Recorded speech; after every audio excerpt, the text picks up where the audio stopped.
Hello students, देखो भाई जो अपना नेक्स्ट टॉपिक है वो है कन्फर्मेशनल एनालिसिस ऑफ साइक्लोओक्टेन।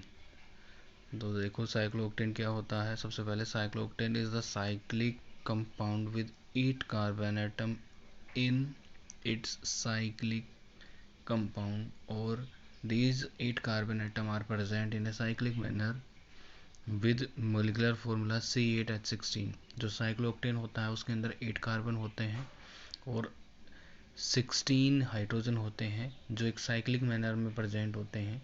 जो 8 कार्बन होते हैं वो एक प्लेन में प्रेजेंट होते हैं, 8 हाइड्रोजन उसके ऊपर प्रेजेंट होते हैं अबव द प्लेन, और 8 hydrogen below the plane present होते हैं।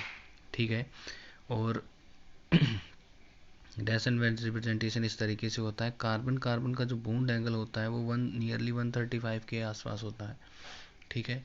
जो नॉर्मल कार्बन का जो टेट्राहेड्रल बॉन्ड एंगल होता है 109.5 डिग्री उससे कहीं ज़्यादा होता है, जिसकी वजह से जो हमारा ये साइक्लोओक्टेन है इसके अंदर एंगल स्ट्रेन आता है और टॉर्सनल स्ट्रेन प्रेजेंट होता है। इसके अंदर फ्लैग पोल इंटरेक्शन भी प्रेजेंट होता है। आप अगर माने, मैं आपको आगे दिखाऊंगा कि भाई इसके अंदर किस तरीके से रिपल्सन और इंटरेक्शन क्रिएट होता है जिसकी वजह से इसके अंदर इंस्टेबिलिटी आती है इसके डिफरेंट कन्फर्मेशन के अंदर।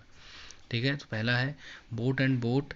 जो साइक्लोओक्टेन होता है हमारे पास उसके वो डिफरेंट कन्फर्मेशन के अंदर एग्जिस्ट करता है, जैसे boat boat and twisted boat conformation जो हाईली एनर्जेटिक फॉर्म होती हैं और कम स्टेबल होती हैं। तो देखो कौन कौन सी हैं वो। हमारे पास ये है boat boat conformation. Boat boat conformation जो सबसे कम स्टेबल होती है। ठीक है।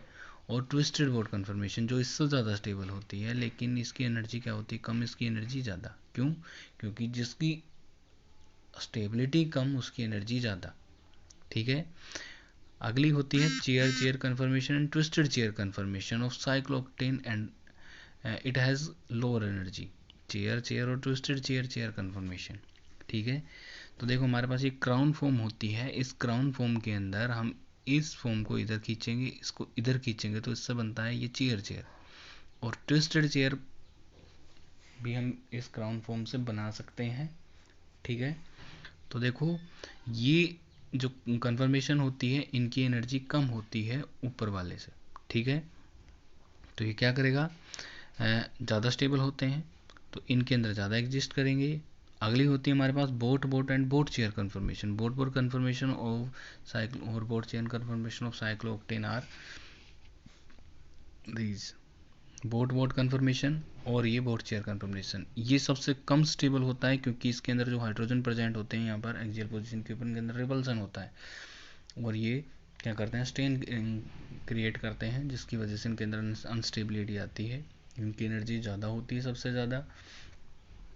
ठीक है। और ये कम स्टेबल होते हैं। ठीक है। बोट चेयर कन्फर्मेशन होती है जो सबसे ज़्यादा स्टेबल होती है। ठीक है। और इसकी एनर्जी सबसे कम होती है। ठीक। जो हमारे पास फोर कन्फर्मेशन है जो साइक्लोओक्टेन की है वो कन्फर्मेशन फैमिली बोल दी जाती है। वो कौन कौन सी होती हैं? बोट चेयर कन्फर्मेशन जो सबसे ज़्यादा स्टेबल होती है, twisted boat conformation, twisted boat chair conformation, और बोट बोट कन्फर्मेशन जो सबसे कम स्टेबल होती है, बोट कन्फर्मेशन और ट्विस्टेड बोट कन्फर्मेशन। ठीक है।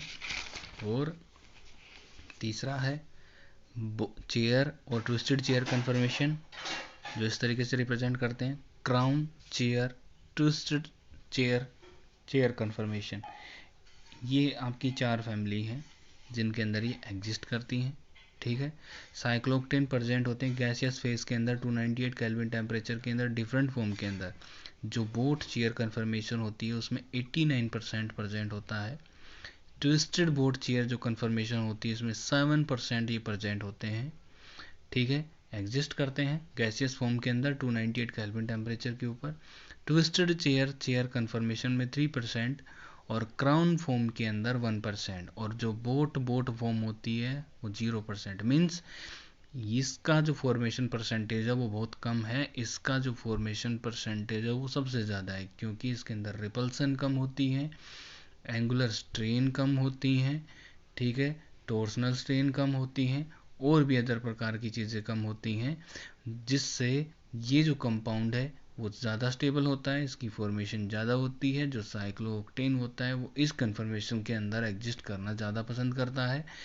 और जो बोट बोट कन्फर्मेशन होती है उसमें एक्सियल पोजीशन के ऊपर हमने बताया कि बॉन्ड्स प्रेजेंट होते हैं, उनमें रिपल्सन होती है उस वजह से, जिसकी वजह से वो इसके अंदर प्रेजेंट नहीं होना चाहता। कुछ जो कन्फर्मेशन होती हैं जिनके अंदर वो कुछ समय के लिए बनता है या थोड़े बहुत कंपाउंड की फॉर्मेशन होती है, वो है ये कन्फर्मेशन, ठीक है।